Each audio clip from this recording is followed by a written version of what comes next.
Are we ready to have this conversation? Are we really ready? This is going to trigger, and we are here for it. We must breathe through it and understand this. In my short years of living, one thing I have dearly understood is that you cannot be led by someone who is religious. So, religion will tell us that the man is the head of the home. And you look at some men who are leading.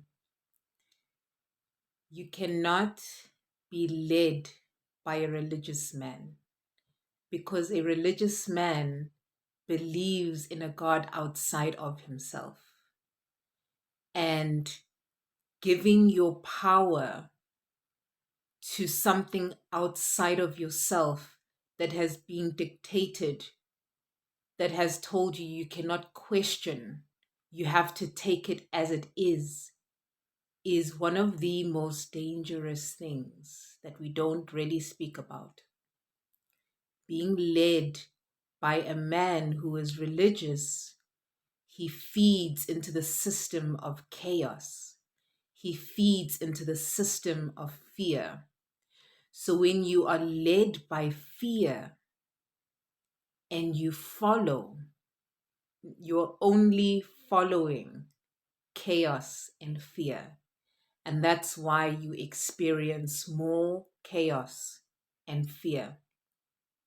If you look at a lot of religious men, and I'm not saying for all, if you look at a lot of religious men, you'll see their lifestyles and how it is of dictatorship, how it is formed within control, how it is to shut your voice. How many of you at home have a voice? And not a voice out of manipulation, not out of, oh, baby, as soon as you get back from work, let me show you my boobs, or let's go have sex. Not that.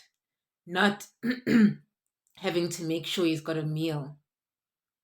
How many of you have a voice? Who are you being led by? And it's not to degrade this, but it's to help us wake up to the reality that we are being led and have been told to be led by chaos on purpose.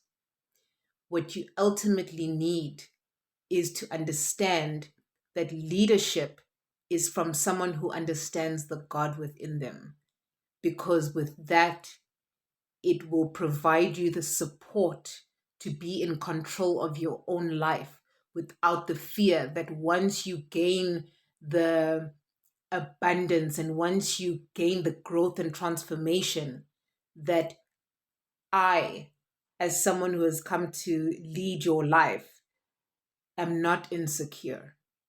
Because a man who understands the God within him is not insecure of who he is.